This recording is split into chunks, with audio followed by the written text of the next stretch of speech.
Thank you very much.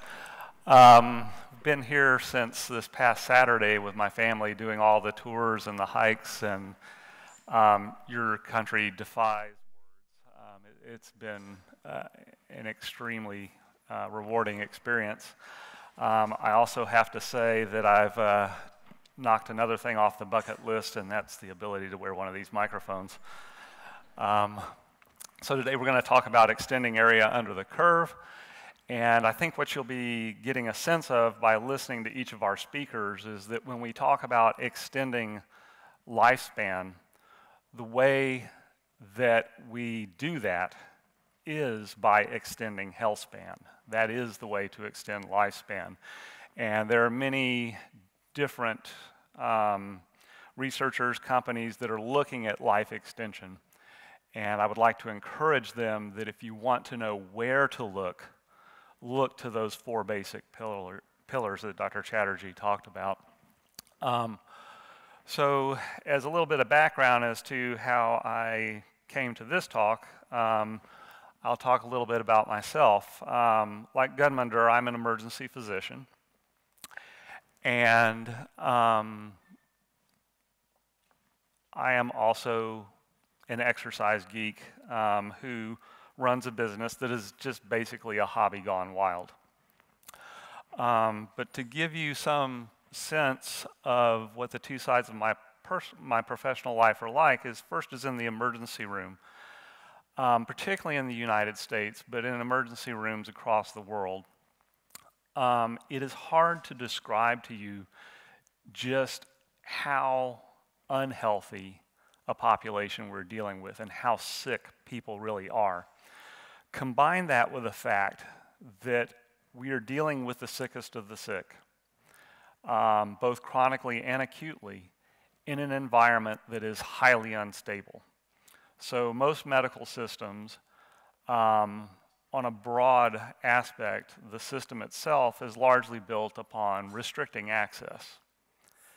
Yet, within that system, you have one locus of operations where access is unlimited. 24/7, 365, you cannot turn anyone away. So that creates a bottleneck that takes and pushes all these chronically sick people through, mixed in with a huge volume of people that may be less acutely sick. So it creates this huge pressure. And in a given shift, you're going to spend all of your time pulling people back from the edge of the cliff as they fall off of it. Okay, we are not talking about health span. We're not even in that realm at all. So when I go to work, it can be a beautiful day outside. And the moment I walk through those double doors, it just goes to hell. It is like the beginning of the movie Saving Private Ryan when the door drops down on the personnel carrier and all of a sudden you're on Normandy Beach. That's what it feels like. And I'm spending all of my time saving people from themselves very late in the game. It's sort of a brinksmanship type of operation. And sometimes, as Gudmundur can testify, is you almost have to make people temporarily worse in order to save them and make them temporarily better. But we do very little long-term fixing. As opposed to my other activity, at Ultimate Exercise, which is a personal training gym where we provide high-intensity strength training to our clients, which is a very controlled situation. We have one client at a time. They come in for a scheduled appointment. We administered a very protocol-driven, controlled form of exercise to them. And when I first opened the place, which was entirely by accident, I just wanted the equipment.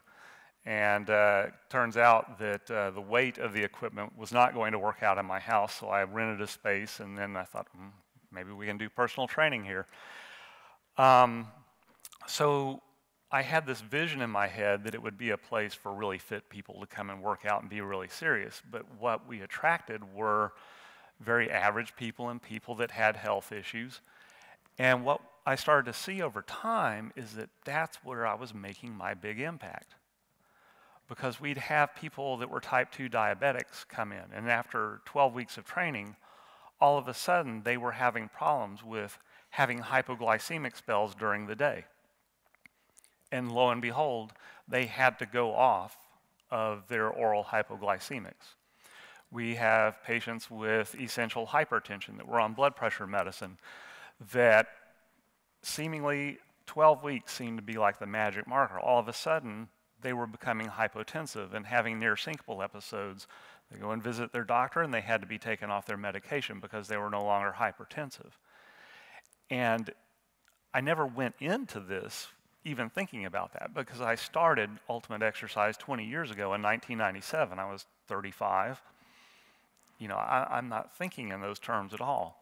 But as the years have gone by, it's really had an impact on me.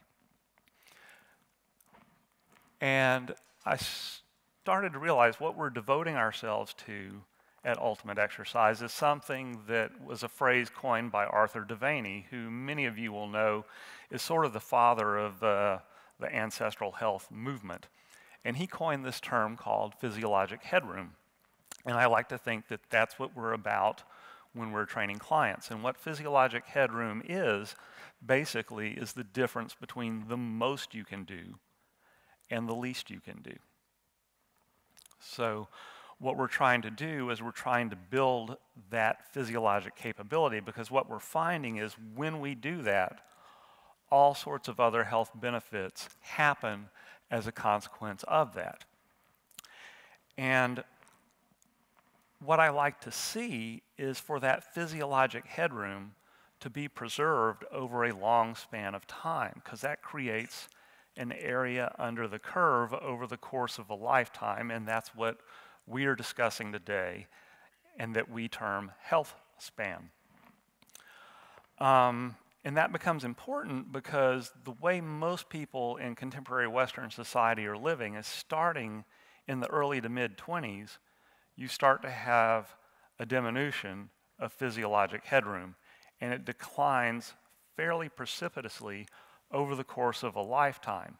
And a lifetime can be quite long, but with a very low physiologic headroom and therefore not much area under the curve, until ultimately the difference between the most you can do and the least you can do becomes zero, and that's called dead. Okay? But so many people spend so much of their life close to dead as part of their daily existence that it's truly a waste, especially when you've spent a little bit of time training clients and seeing how simple it is to turn it all around. I'm sure it's a similar sort of experience that Dr. Chatterjee experienced being with those families and taking the interventions he did. Is the interventions are very, very simple and very basic, but the body's response to them is incredibly predictable. So when we think about how we want to age, we've got to ask ourselves, right now, how old would you be if you didn't know how old you was? And that quote came from this gentleman here, is Satchel Page. Is anyone familiar with Satchel? Yeah, a few fans. I'm not really a baseball fan, so most of my information comes from Wikipedia, but Satchel Page was a Negro League baseball player that began playing in 1926 and was banned from Major League playing until the age of 42. After Jackie Robinson broke the color barrier in Major League Baseball, he became a Major League player at age 42. And he was a pitcher, and he has the fastest fastball in history. It was described by Joe DiMaggio as when he pitched, by the time the ball came over the plate, it looked like it was the size of a marble. When he played in the Negro Leagues, he would play an entire inning where he would tell his infielders to sit down on the grass while he struck out the players. This is how phenomenal he was. And he played all the way up until age 59 when he pitched his last game. He threw 3 innings of a no-hitter, save 1 double hit by Carl Yastrzemski. But this sort of person was looked upon then and now as an aberration. as a freak of nature, as the exception rather than the rule. And we've come to embrace that kind of thinking in our culture. But what is normal isn't what is common. Is anyone familiar with this gentleman? This is Clarence Bass. He's a friend of mine. I have followed him since I first started lifting weights. In this picture, Clarence is 75 years old. And everyone's assumption about him is that either he is just a freak, a genetic freak, or he exercises all the time, sun up to sundown, and this is what he devotes his life to. But the truth of the matter is he's not both. He's actually neither. The way he maintains this condition is one high-intensity strength training session per week, taking on average half hour or less, and one high-intensity interval training session per week, done on a different day. And he follows a whole foods diet. He's, like Ben Greenfield says, he is agnostic about the macronutrient portion of the diet, but he is very adamant about it being a natural diet, and he has maintained this condition over the course of his lifetime. And he's currently about to turn 80. He just finished a health assessment, and he's actually better on some measures than he's ever been. So this is not just a freakish example. This is actually our birthright. And if we doubt it, what we need to do is say, okay, let's look at an example of a modern hunter-gatherer of similar age, and you'll see as we go back and forth, they're very similar, and this is what normal aging should look like when you preserve physiologic headroom across a lifetime. This is where I live. This is what I deal with on a day-by-day basis. In a given shift, I can see between 20 and 35 patients, many of which are very unstable, critically ill. But I know that I go through entire shifts where when I need to listen to someone's back with a stethoscope, that I can go through an entire shift without encountering a patient that can sit up under their own power. Okay? We have a little bell in the workstation of the ER that's like at the hotel, the ding, you can hit it. We hit that bell whenever we see a female patient that weighs less than I do. And it's a good day if I can hit that one time. And what we're seeing here is if you look, first is look at the food, and then look at the size of the drinks. This is how we roll in America, okay? And the other thing to notice is that there is not a lot of distance between the caregiver and the care receiver. There may be less than 5 to 10 years before they switch seats, before this woman is now in the receiving seat. But we have to understand that what is common in our society is decidedly not normal. So when we look at the diseases of modern civilization, the American Council on Aging took a look at this, and what they found is a lot of these things were very much related to the muscle loss that occurs with aging, or sarcopenia. And they devised,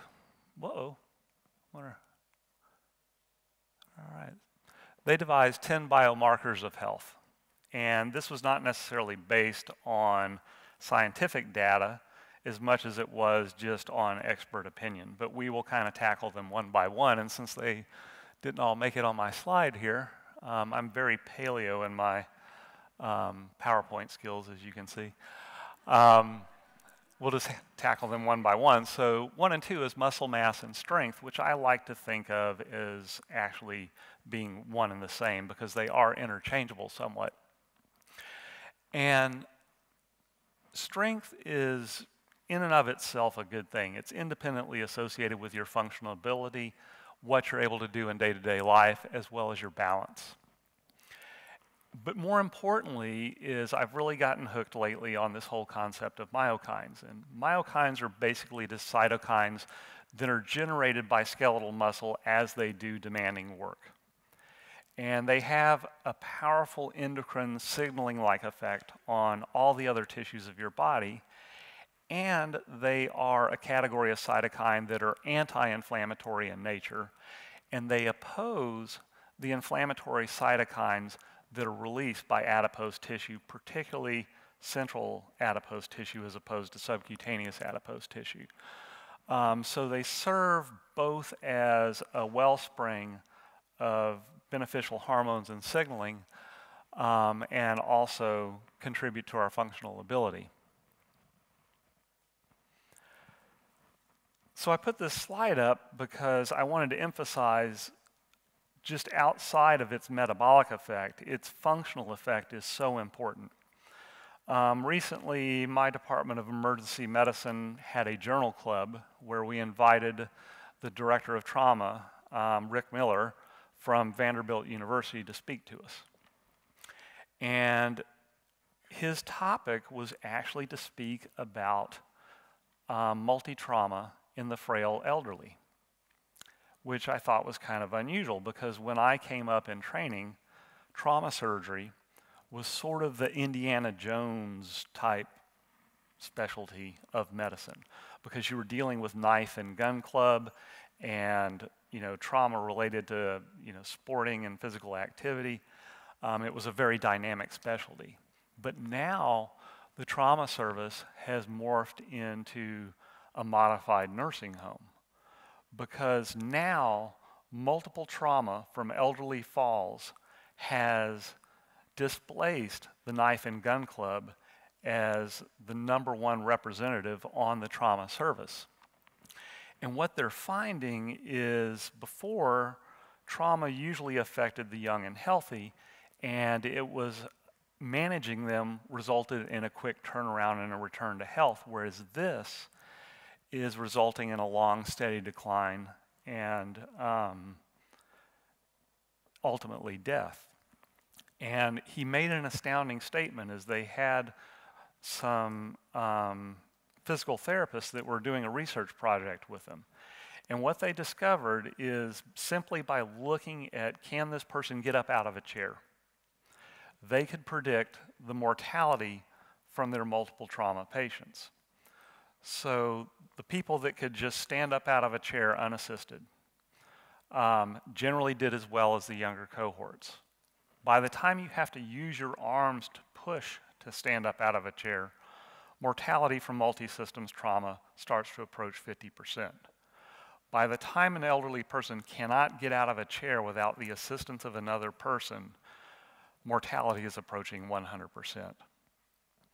So the trauma service has gotten together countrywide to form this prognostic assessment of life and limitations after trauma in the elderly to set expectations for family members and to expedite movement of patients from the trauma service onto hospice.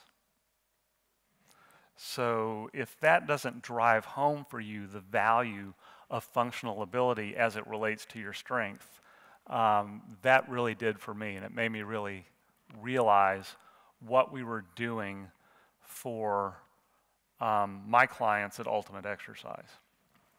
And just to speak to that a little bit, over the years we have kind of become the home for the discarded walker. We've had lots of elderly people that were cane and walker dependent that no longer use them at all. We have patients with Parkinson's disease that when they originally came through could not get over the 1-inch threshold of the door without assistance that are now taking vacations and going on hiking trips and doing fully functional activities. So if you just do some hard exercise, if you just apply the stimulus, the body's response is very predictable and reliable. And this was demonstrated by a gentleman named Joseph Signorelli. He's at the University of Miami, and he just demonstrated this through this chart that he made, looking at the solid black line being the normal untrained aging curve in Western society. So that's where we're talking about physiologic headroom just kind of gradually going down towards the end of life. But if at middle age you started to introduce resistance training or strength training, you could bend that aging curve upwards. And as opposed to lifelong training, the dotted line at the very top where your physiologic headroom is higher and stays higher throughout the course of a lifetime. And what I'm finding as we train our clients is that even if we get someone later in life that's on that aging curve, if we train them appropriately and without fear and aggressively, regardless of how frail they seem, they will not only approach that bent aging curve, that bent aging curve approaches upwards to where the lifelong training curve is. There's no reason that someone cannot go from the black line up to the dotted line almost at any point. I have clients at my facility that are in their mid-80s that are stronger than I am on almost every movement. So it is definitely possible. Now this red line was actually added to this graph by a Dr. Padden Jones out of Texas State University, close to where I grew up. And what she made a point of is that once you're on that black line, then you start to have the diseases of modern civilization, and at different points, you will have these acute events on top of your chronic illness that will drop you down very significantly. You may recover some, but then you're going to keep dropping, and it just happens over and over again. And at each of those inflection points in the emergency room, that's where I'm living. So this professional crisis that I have is the disparity of going in for shift in the ER at the bottom of one of those red deflections versus seeing what's happening to my clients at the top end of that aging curve. And just as a visual example of this, just being active outside of any sort of strength training or resistance training is very important and very adequate. At the top we see a cross-section of someone's thigh. So if it's like you were a honey-baked ham, taking a single slice of the ham and holding it up, in a 40-year-old triathlete versus a 74-year-old sedentary man. And you can see the difference between the muscle that is then atrophied and how much adipose tissue there is. And when you think about skeletal muscle housing these anti-inflammatory myokines versus the adipokines that are in body fat, and what that means for the totality of your metabolism, it is quite striking. But then if you look at someone that is in their 70s, that's a triathlete, it's every bit as good as someone that's 30 years their younger. As long as you keep doing it, your body will behave as if it were 30 years prior.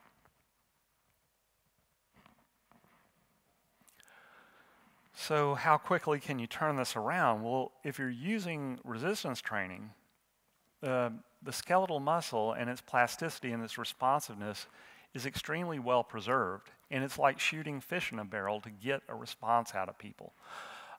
This is an MRI of a thigh in a 92-year-old subject after 12 weeks of resistance training. And you can see the profound difference in muscle mass that makes.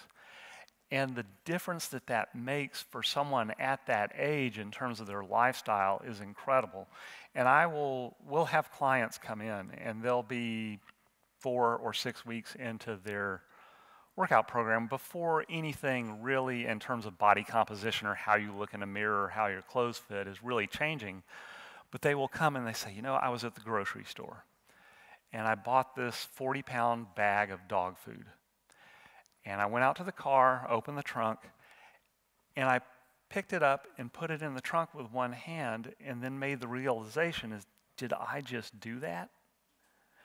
And it makes astounding differences in the quality of someone's life. And when you take someone from being walker dependent to independent of that, it makes all the difference. And when you consider someone that's walker dependent, when they fall and they break 4 ribs, they get a pulmonary contusion, they collapse a lung, a pneumothorax, and they get a liver lac and they fracture a hip, that's multitrauma.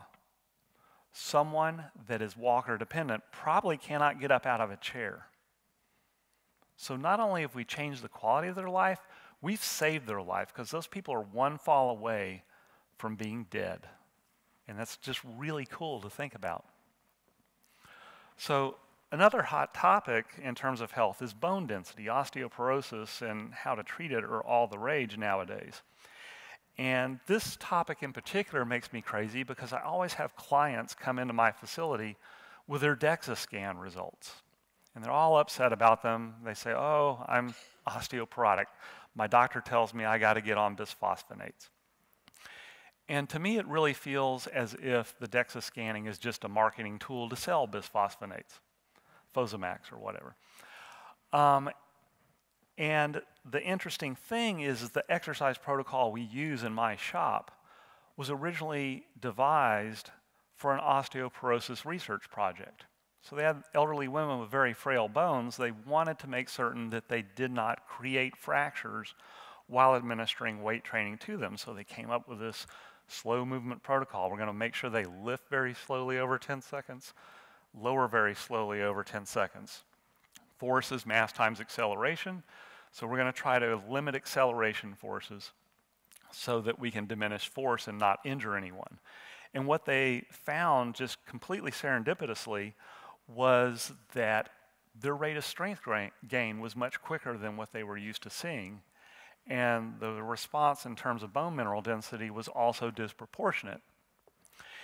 And we always used to think that improvements that we saw with osteoporosis was purely a result of the mechanical stressor or load being placed on the bone. And to some extent that's true, but what we are now learning is that that is being translocated or mediated by myokine signaling from skeletal muscle.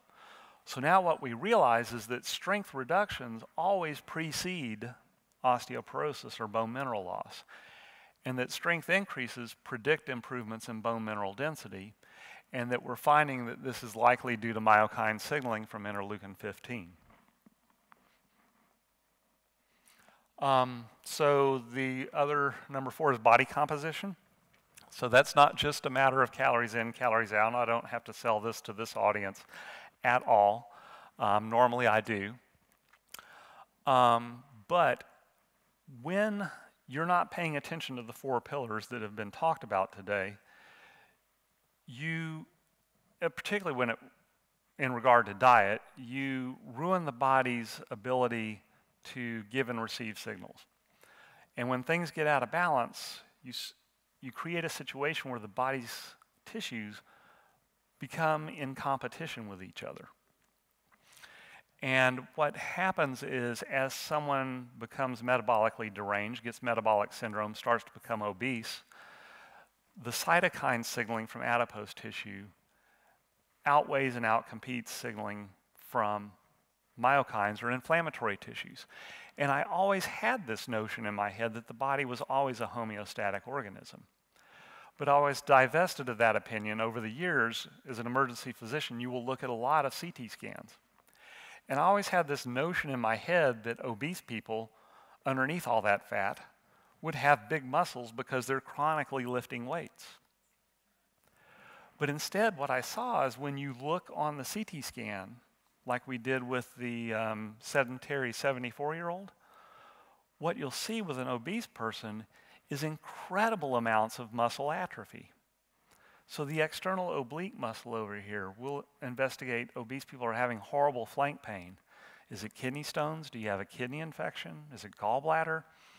No one can figure it out. But if you look on the CT scan, the external oblique muscle is as thin as paper, and it's stretched to the limit where it attaches to the iliac crest. all the muscles are atrophied because they are being outcompeted for any nutrient incoming. People are suffering from internal starvation. Any nutrient intake gets diverted to storage as body fat. And so people are just chronically feeding but never really getting nutrition to the lean muscle. But again, myokine signaling comes to the rescue. Interleukin-15 leverages the battle by improving glucose uptake and utilization, fatty acid uptake and utilization, and also by increasing the size of the largest glucose reservoir in your body. You therefore have a place to put glucose. You have more insulin receptors, so insulin sensitivity improves, and thus body composition improves. Fifth on their list was blood lipids, which I really don't pay a whole lot of attention to. I think it's very loosely associated with cardiac disease. Strength training does improve HDL to LDL ratios, but again, I think those numbers are largely a marketing tool so your doctor can put you on a statin. Much more important is how high-intensity exercise has an effect on insulin and imposing inflammatory cytokines, and we've kind of already covered that. Hemodynamics. One of the big objections I got when I first opened my facility was from physicians who had patients that had either hypertension or known coronary artery disease, for fear that strength training was going to be either exacerbating the condition or dangerous to perform acutely. And I kind of, I'm amazed that I did, just because of the potential liability. I just kind of ignored all this. And we brought clients in and trained them anyway, and we had, one gentleman I recall had fairly advanced coronary artery disease. He was no longer a candidate for stenting, and he had regular angina. If he walked up a slight incline, he would get anginal pain. But ironically, we could take him in the facility, we could put him through a full workout, training each movement to complete muscular failure with fairly minimal rest between each set, so a fairly demanding workout, and he could go through the entire workout and not have anginal pain. Thinking, what's going on here? Also, we discussed earlier, our hypertensive clients, within 12 weeks, many of them were going off their medication because they were now becoming hypotensive. Well, in terms of coronary artery perfusion, strength training is very permissive in terms of allowing people that have any known blockages to exercise meaningfully. And it goes back to something called Starling's law of the heart. And what that refers to is the mechanism by which the heart pumps blood. Your heart basically functions like a septic system. Whatever volume comes in on one side equals the volume that gets pumped out on the other. The amount of blood being delivered determines the amount of stretch in the ventricles, which therefore determines the contractility, which therefore determines how much gets pumped out. And most people think that your coronary arteries, the arteries on top of your heart that feed blood supply to the working heart muscle, are just being pumped the same way blood's being pumped out of your aorta, but that is not true. What happens is, at the base of your aorta, you have little openings or drain holes, and those hook up to your coronary arteries. So when you pump blood out of your heart during systole, the coronary arteries are not getting perfused. When your heart relaxes, the blood that was pumped forward, a certain percentage falls back into the base of the aorta and falls through those drain holes and floods the coronary arteries and provides blood flow to the heart muscle. And that blood flow rushes into the heart muscle during the relaxation phase when it can receive that blood flow. Interesting thing is that coronary artery blood flow is directly proportional to diastolic blood volume that's falling back into the aorta. Well, that in turn directly correlates with venous return on the right side of the heart. Well, guess what enhances venous return more than just about anything that you can do? Intense muscular contraction. Intense muscular contractions milk venous blood back to the right side of the heart, enhancing right-sided heart return, which therefore pumps more blood in the left side of the heart, so your stroke volume with each heartbeat is greater, and the blood flows back into the coronary arteries during the relaxation phase in a higher volume, so coronary artery blood flow is enhanced. Many times I've had clients come in wearing a heart rate monitor, and we'll take them through a just brutally hard workout, but they'll be disappointed, like, my heart rate doesn't go as high as it does when I'm cycling or when I'm running. It's like, yes, because cardiac output is heart rate times stroke volume. With lower level intensity of muscular contractions, you enhance cardiac output by raising heart rate at a fairly stable stroke volume. But with high intensity strength training, because of the enhanced return, you're increasing stroke volume. So you enhance cardiac output by ramping stroke volume instead of heart rate. That's why it does not rise as high during high intensity strength sessions. The other thing that happens, and this is why the blood pressure lowers, is you get decreased systemic vascular resistance because of something called neovascularization.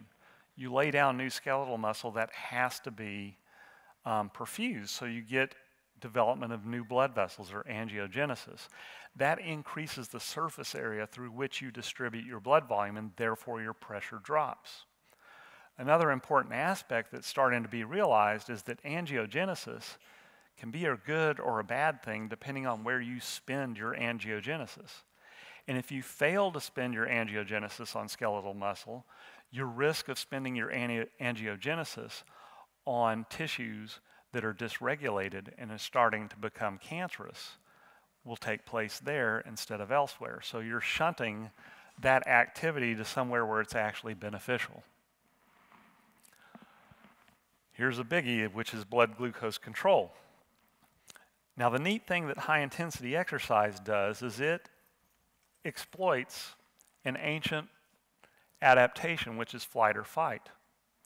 And it does that when you cross a certain level of intensity, you are going to trigger an outflowing of catecholamines, of adrenaline.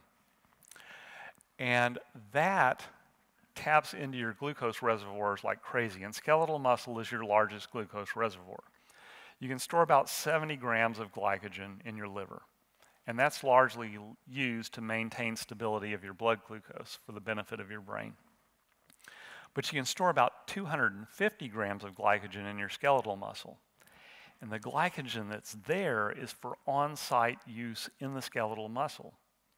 So in an instant, you can go from complete rest, you can go from energy intake to energy utilization on a dime instantly, because it's there on-site to be used by the mitochondria in the skeletal muscle.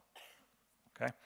So if you watch Animal Planet, the most likely time that an animal is going to be attacked is when it's feeding. It's got its head down in the grass, it's at the watering hole. So metabolism has to be able to turn on a dime, and this is how it happens. But the cool thing is, you want it to happen on steroids. So the body uses what's called an amplification cascade. So the moment a molecule of adrenaline hits an enzyme called glycogen phosphorylase, it's activated. But one molecule of glycogen phosphorylase A will go out and activate, say, 10,000 molecules of glycogen phosphorylase B. Each one of those B molecules will go and activate 10,000 more in the next step, so that by the time you actually cleave glycogen, one molecule of adrenaline is triggering mobilization of millions of molecules of glucose being cleaved off glycogen by an amplification cascade. A similar amplification cascade occurs for the utilization of fatty acids. So in this state, you're cleaving both glycogen and free fatty acids to be metabolized as quickly as possible for emergency usage. So we exploit this, and basically what we're doing on an acute basis is invoking the antithesis of the metabolic syndrome. Next on their list is aerobic capacity. And I think, much like the cholesterol on their list, this is a little bit misunderstood, and a lot of people conflate this with being cardio. And that's simply because the cardiovascular benefits of exercise were always attached to VO2 max testing, because back in the 70s, when exercise physiology first started investigating all this, the only measuring tool they had was a VO2 max measuring, which pretty much tied you to some sort of stationary ergometer, be it a treadmill, exercise bike, or something of that nature. So the improvements in oxygen consumption got intrinsically tied to improvements in cardiovascular health, such that now, we don't even say we're doing aerobics, we say we're going to go do cardio.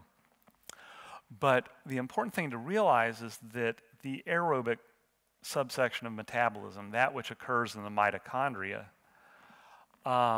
depends upon substrate that is delivered when you're performing higher intensity work.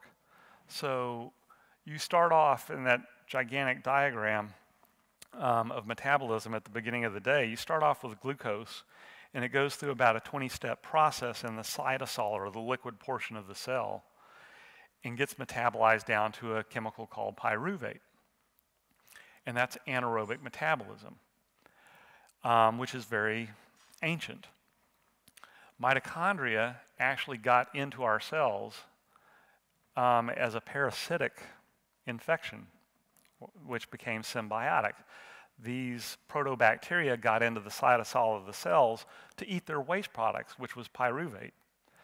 But ironically, they could take that and go through its own energy producing process that was described earlier through the electron transport chain, and generate even higher levels of energy.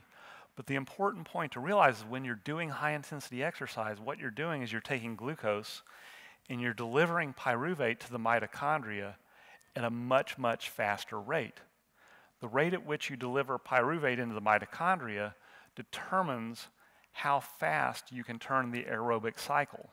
But no matter who you are or how good a shape you get in, you can always generate pyruvate faster than the mitochondria can use it. When that happens, that pyruvate gets acted upon by an enzyme called lactate dehydrogenase and turned into lactic acid, which probably everyone in this room is very familiar with. And it used to be thought that lactic acid from high-intensity exercise was, a negative performance indicator. Your lactate threshold, the higher it was, the better. But what we found out is that lactate is actually a very critical fuel. It is used by the brain and the liver to deal with very stressful situations. Lactic acid is followed as a biomarker for how severe a case of sepsis you have when you have overwhelming infection. And as everyone's focused on that as if that's a bad thing, that it represents low tissue perfusion and that anaerobic metabolism is taking over because you're not getting good blood flow. But the exact opposite is true. That's your body's adaptive response to a massive stressor. When you're septic, you're pouring out adrenaline, you're ramming glycolysis as fast as you can and generating pyruvate faster than your mitochondria can use it.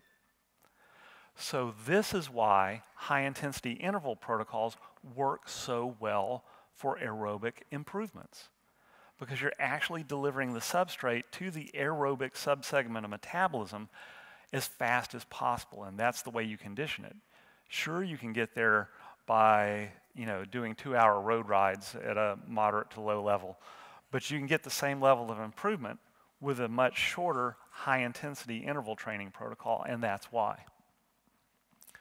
The other thing that they didn't make the connection with when they were describing aerobic improvements as a result of strength training is that a lot of adaptations that we assume are central are actually peripheral. They're improvements in mitochondrial density out in the periphery of the musculature. And this was first demonstrated all the way back in 1976, where A.V. Hill did a ergometer study where they took subjects and they looked at their improvement in VO2 max when they put them on an ergometer and allowed them to use both legs and found a 40% improvement, or allowed them to do just one leg and found a 20% improvement. the assumption was is that improvement in aerobic conditioning was something going on in the heart and blood vessels and in the respiratory system, when actually it was what was going out in the periphery of the muscle. Also, what your heart and lungs have to support depends upon how much muscle you have to recruit to do a given activity. So if I'm going to run up those flight of steps in the back, if it takes me 100 units of work to do that, and each motor unit in my muscles that I'm going to use has 1 unit of strength, then I have to recruit 100 motor units to do that. So my cardiovascular system has to work to support 100 motor unit recruitment. Well, if I double my strength, then I only have to recruit 50 motor units. So the cardiovascular demand is seemingly less because of the peripheral adaptation. And this is one that I feel like they really got right, which was gene expression. So a few years back, Simon Maloff, who is at the Buck Institute of Aging Research at the University of California, San Diego, did this great study where he looked at gene expression, and this is mostly mitochondrial gene expression, in subjects after 26 weeks of strength training. And he used a technique, a statistical technique, which is way over my head, called a false discovery rate, which is basically a mechanism of looking at gene expression before and after an intervention and deciding what really changed and what was an independent variable that mattered. And what they found was they discovered 179 genes that were related to aging, that changed their signaling significantly as you aged, that reverted back to normal youthful levels after this 26 weeks of strength training. And I remember when I found this article kind of plugging around through PubMed, the title said, "Strength Training Reverses Aging in Skeletal Muscle." I love that when a study gives you the conclusion in the title. It caught my eye, I read it. And I remember when I read it, I thought, this is earth-shattering. I mean, this is going to change everything. You know, when they discovered that resveratrol could extend the lifespan of earthworms by 15 or 20%, it flew off the shelves. You couldn't keep it on the shelf at the health food store. I thought, this is going to make strength training just blow up. Instead, it was crickets. And this was based on a strength increase of 50% over that 26-week period. In 12 weeks, I mean, that's just abysmal in my shop. In 12 weeks, we double strength in elderly subjects very quickly, very easily. So I thought this was going to be the next big thing, but instead it was crickets. And I think the reason is that it actually requires mindfulness and effort. And the reason I bring that up now is when we talk about these 4 pillars, the essence of all of this is mindfulness and effort. We have suffered as a species because we have this very primitive brainstem upon which, in a very short span of time, through rapid evolution, we piled on top this gigantic neocortex. And we've missed that opportunity to realize that using that neocortex to have conscious control over our lives and conscious control over autonomic function is the real opportunity. That's why this Wim Hof method, meditation methods, conscious control over autonomic function gives us incredible power. And we have to exert our willpower to do these 4 pillars that have been talked about today. And finally, brain factors, BDNF, you all are familiar with. It's also a myokine. It's expressed in skeletal muscle with hard exercise, but it's not known whether that is just a local effect. But the thought is that BDNF in muscle through some sort of intermediary signals BDNF in the brain, even if it cannot cross the blood-brain barrier. So as we talk about extending health span into extending lifespan, the technology for extending lifespan is really rapidly evolving, and now we have the world's billionaires becoming very interested in it. So you have Google funding it, Elon Musk funding it, Peter Thiel is into this.